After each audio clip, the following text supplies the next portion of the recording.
Guest house లో ఒంటరిగా ఉన్నప్పుడు కూడా ఆ అర్జున్ని నువ్వు లొంగ తీసుకోలేకపోయావంటే నువ్వు ఎంత యూజెస్ ఫెలోవో అర్థం అవుతుంది.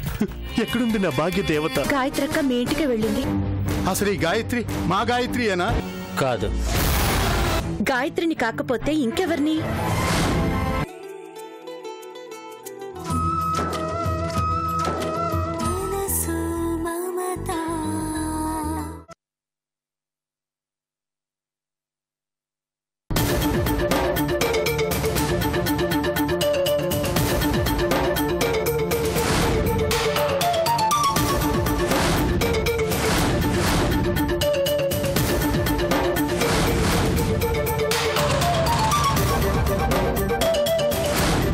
అర్చన, ఏం నువ్వు చేసిన పని? ఆఖరి క్షణంలో నిజం చెప్పనివ్వకుండా ఎందుకు ఆపావమ్మా? ఆ ఆదిత్య అంత దుర్మార్గంగా ప్రవర్తించినా కూడా ఇంకా నేను గాయత్రినే అన్నావంటే ఏంటి అర్థం?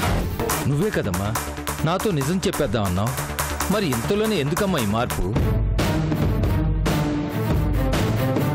ఈ నిజం తెలిస్తే ఆ ముసలోళ్ళు తట్టుకోలేరనే? ఇన్నాళ్ళు అంటే వాళ్ళు ఒంటరి వాళ్ళు. కానీ ఇప్పుడు ఆదిత్య వచ్చాడు కదమ్మా. అవును, ఆదిత్య వచ్చాడు. కానీ ఆ వచ్చింది నిజమైన ఆదిత్య కాదు, డూప్. అర్చన, ఏమంటున్నావమ్మా? ఆదిత్య డూపా? అవును, డూపే. ఎలాగైతే ప్లాస్టిక్ సర్జరీ ద్వారా నేను గాయత్రీదేవిగా మారానో అలాగే అదే ప్లాస్టిక్ సర్జరీతో ఆ సౌందర్య ఎవరినో ఆదిత్యగా మార్చేసింది.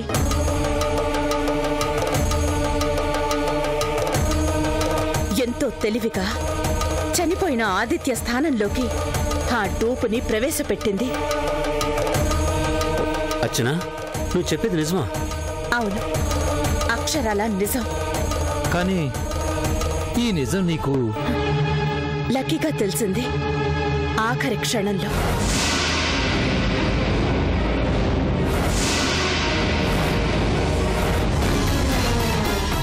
అందుకే ఆఖరి క్షణంలో నేను కూడా మాట మార్చాల్సొచ్చింది, నిజాన్ని దాచాల్సొచ్చింది. ఆ సౌందర్య ఇదంతా చేస్తోంది ఆస్తి కోసమేనా? కాదు, నన్ను అపవిత్రం చెయ్యటానికి, నాకు నా భర్తకి మధ్య శాశ్వతంగా అడ్డుగోడ కట్టడానికి. అంటే ఈ నిజం తెలిసా కూడా నువ్వు వెళ్ళిపోవచ్చు. నేను గాయత్రిని కాదు అర్చనని అనే నిజాన్ని బయటపెట్టి నా దారిని నేను వెళ్ళిపోవచ్చు. ఆ సౌందర్య సృష్టించిన పద్మ వ్యూహంలో చిక్కుకుపోకుండా నన్ను నేను కాపాడుకోవచ్చు. కానీ ఆ తర్వాత ఆ కుటుంబం ఏమవుతుంది? సర్వనాశనం అయిపోతుంది. ఆ ముసలాళ్ళు, అభం శుభం తెలియని ఆ పసివాడు అనాథలైపోతారు. బ్రతికినంత కాలం నేను క్షేమంగా ఉన్నా అయ్యో వాళ్ళని కాపాడలేకపోయానే అనే బాధ నన్ను చిత్రవద చేస్తూనే ఉంటుంది. అంతేకాదు, ఏ లక్ష్య సాధన కోసం అయితే నేను నా రూపాన్నే మార్చుకుని గాయత్రీదేవిగా ఆ ఇంట్లోకి అడుగు పెట్టానో ఆ లక్ష్యం పూర్తి కాకముందే పారిపోయినట్టవుతుంది. ఆ సౌందర్యం ముందు నేను ఓడిపోయినట్టే అవుతుంది. అందుకని తెలిసి ప్రమాదం అంచుల్లోనే బతుకుతావా? ఏ క్షణంలో ఎలాంటి ఆపద చుట్టుముడుతుందన్న భయంతో నరకాన్ని అనుభవిస్తావమ్మా? స్వర్గమైనా నరకమైనా ఇప్పుడు నాకు మరో దారి లేదు. నా స్వార్థం కోసం నా దారిని నేను వెళ్ళిపోతే నేను మనిషినే కాదు. కానీ అర్చన, వద్దు కళ్యాణ్, ఇంకేం చెప్పొద్దు. ఇన్నాళ్ళు మీరు ఆడమంటేనే నేను ఈ నాటకాన్ని ఆడాను. కానీ ఇప్పుడు నా అంతట నేనే గాయత్రీదేవిగానే ఉండదలుచుకుంటున్నాను. చూస్తాను ఆ సౌందర్య ఏం చేస్తుందో చూస్తాను. ఆ కుటుంబానికి రక్షణగా కంచుకోటలా నేను నిలబడతాను. కుట్రల ఫిరంగులతో కాల్చిన, కుతంత్రాల శతఘ్నులే పేల్చినా తట్టుకుంటాను. ఆ రాక్షసి అంతు చూశాకే ఈ నాటకానికి ముగింపు చెప్తాను. శభాష్ అర్చన, నీ స్థానంలో మరో ఆడదే గనక ఉండుంటే ఈ పాటికి పిరిగిదానిలో పారిపోయి తన దారి తను చూసుకునేది. కానీ నువ్వు ఆ కుటుంబాన్ని కాపాడటం కోసం నీ జీవితాన్నే పణంగా పెడుతున్నావమ్మా. నిజంగా దేవుడనేవాడే ఉంటే ఈ పోరాటంలో నువ్వే గెలుస్తావు. తప్పకుండా ఆ సౌందర్య ఆట కట్టిస్తావమ్మా. నీకు అండగా మేముంటాం. నువ్వు వేసే ప్రతి అడుగులోనూ బాసటగా మేముంటామమ్మా. అనుక్షణం నిన్ను కంటికి రెప్పలా మేం కాపాడుకుంటాం. చాలు, ఈ ఒక్క మాట చాలు. సత్యం వధ ధర్మం చెర అంటూ చెలరేగిపోతున్న ఆ సౌందర్య ఆటని కట్టిస్తాను, నా పంతాన్ని చెల్లించుకుంటాను.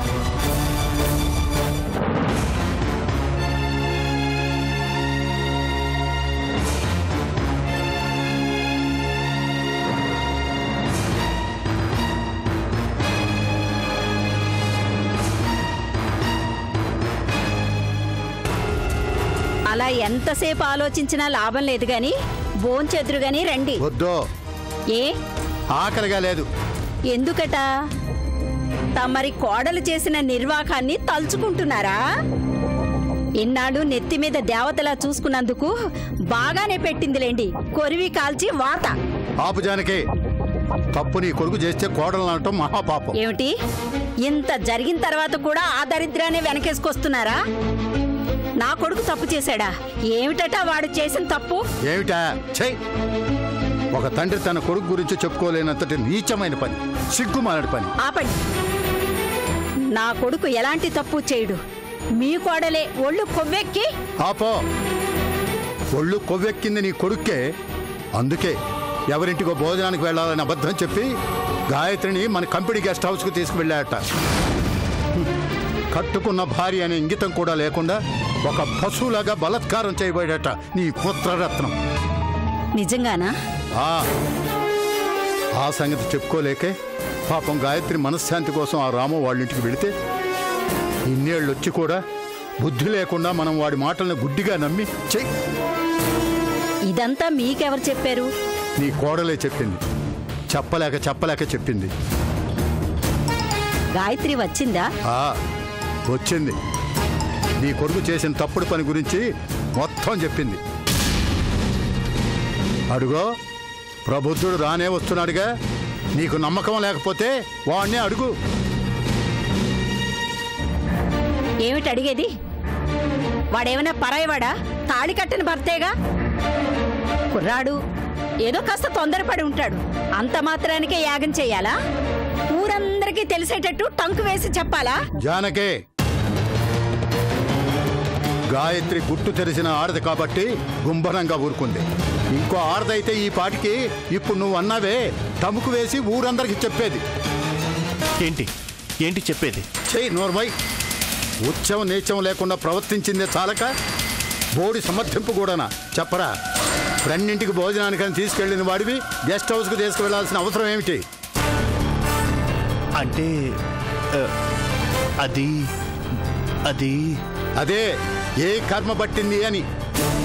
ఏమిటండి, చెట్టంత కొడుకును పట్టుకుని అలా నిలదీస్తున్నారేమిటి? వాడు మాత్రం ఏం చేస్తాడు? మీ కోడలు ఒక్కరోజైనా వాడితో ప్రేమగా ఉందా? ఒక భార్యగా ఎలా ఉండాలో అలా నడుచుకుందా? అందుకని పశువులాగా ప్రవర్తిస్తాడా? చెయ్. ఆపండి. కావాలనే పెళ్ళం దూరంగా తప్పుకు తిరుగుతుంటే ఏ మగాడు మాత్రం ఇంకేం చేస్తాడు? ఆపు జానకే. తినటానికే రోతగా ఉంది, కంపరంగా ఉంది. కొడుకును వెనకేసుకొస్తూ నువ్వు ఇలా ఆలోచిస్తున్నావని గాయత్రికి తెలిస్తే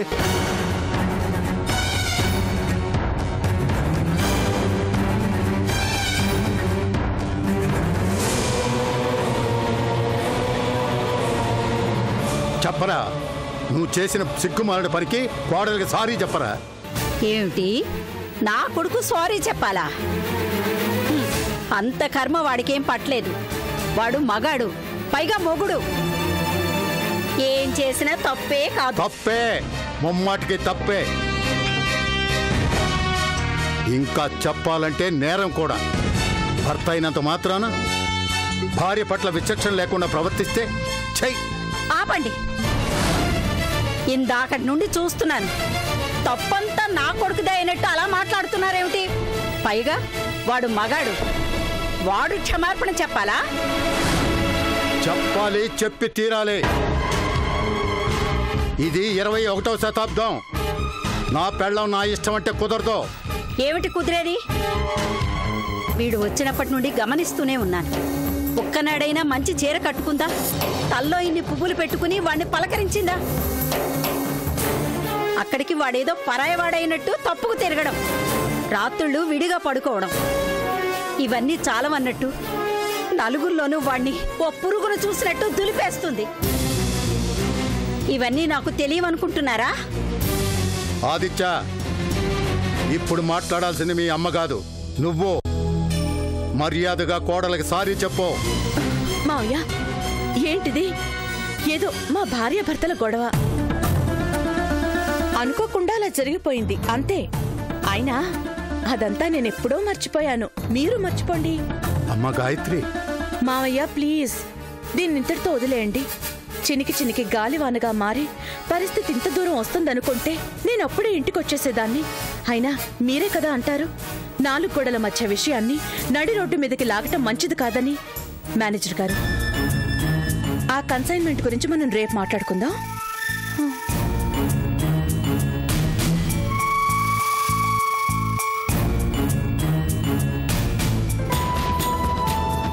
చూశారా, అది గాయత్రి అంటే. వాడు క్షమాపణ చెప్పడానికి కూడా భరించలేకపోయింది. అది ప్రేమంటే, అది అనురాగం అంటే, అది ఇల్లాలకు ఉండాల్సిన లక్షణం అంటే. వీడు ఉన్నాడు దున్నపోతుకు చొక్కాలాగు దొరికినట్టు. ఛై!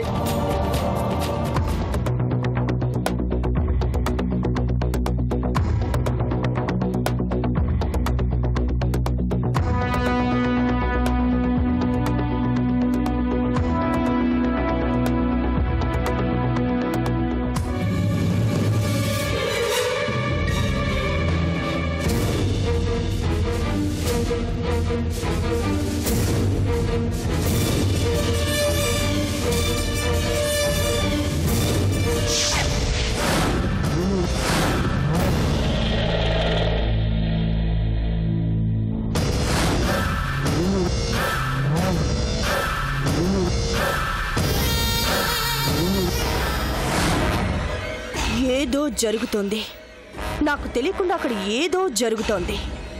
ఎలా ఎలా తెలుసుకోవాలి? నిజంగానేనా? నేను చూసింది నిజంగానే జరిగిందా?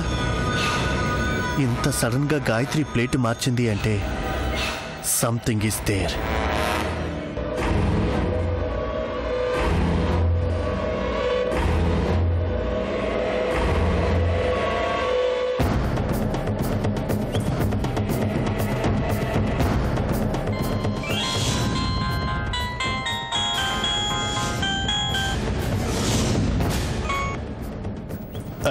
మేడం, ఒక్క నిమిషం.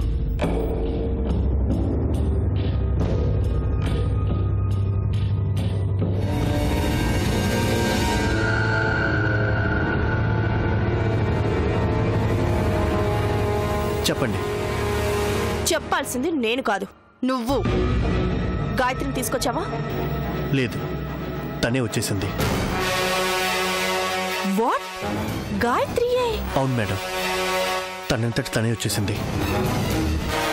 అసలు మా ఇద్దరి మధ్య ఏమీ జరగనట్టు బిహేవ్ చేస్తుంది.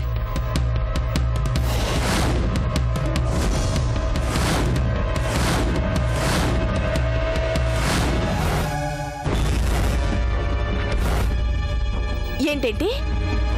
అర్చన నేనే గాయత్రిని అన్నట్టు వచ్చేసిందా? ఆశ్చర్యంగా ఉందే. అదే మేడం, జుట్టు పీక్కున్నా నాకేం అర్థం కావట్లేదు. సడన్గా ఈ ట్విస్ట్ ఏంటి? ఒకవేళ ఆస్తి కోసం ఏమన్నా తను ఇక్కడికి వచ్చిందేమో. ఆదిత్య, అర్చన గురించి నాకు పూర్తిగా తెలుసు. అది ఆస్తి కోసం ఆశపడే రకం కాదు. అంటే మన టైప్ కానే కాదన్నమాట. Shut up. Sorry madam. దాని మనసులో ఏదో ఉంది, అదేంటో తెలుసుకోవాలి. కరెక్టే మేడం, కానీ ఎలా? ఏ ప్లాన్తో తిరిగి వచ్చిందో ఎలా తెలుసుకోవాలి? ఆ ఇంటికి యజమానిగా మారి రంగారావు గారి కొడుకుగా వారసుడిగా అధికారాలన్నిటినీ చేజిక్కించుకొని ఇటు ఇంట్లోనూ అటు బిజినెస్లోనూ నీ మాటే చెల్లేలా చేసుకుని ఆ గాయత్రీదేవి ఉత్తి గాయత్రిగానే మిగలాలి. నీ భార్యగా నీకు లొంగిపోవాలి. ఆ శుభవార్తను నేను వినాలి, నా చెవులారా వినాలి. Okay madam. తేడా వచ్చిందో తెలుసుగా, శాల్తీలు గల్లంతైపోతాయి. అర్థమైంది.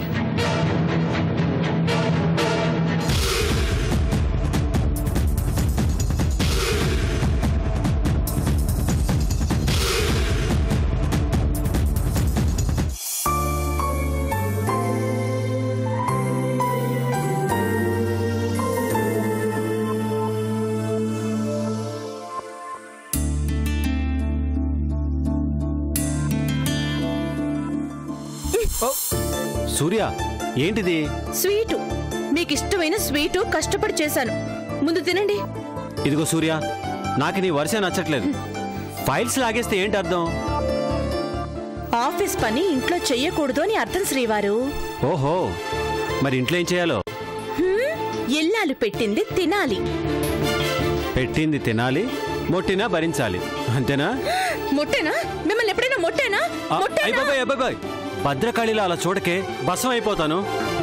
నన్ను భద్రకాళి అంటారా? చూసుకోండి, ఇవాళ నిజంగానే మిమ్మల్ని. ఏం చేస్తావంట? మైసాసుర మధ్యలాగా పేక మీద కాలిసి తొక్కేస్తావా?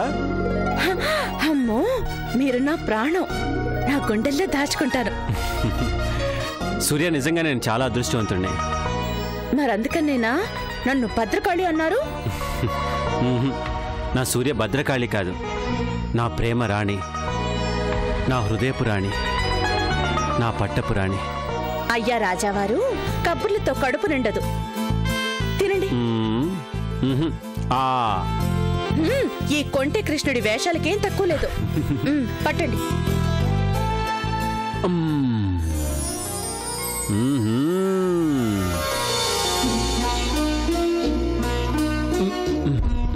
సూపర్.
ఇదిగోండి, చల్లటి మంచినీళ్లు తాగండి.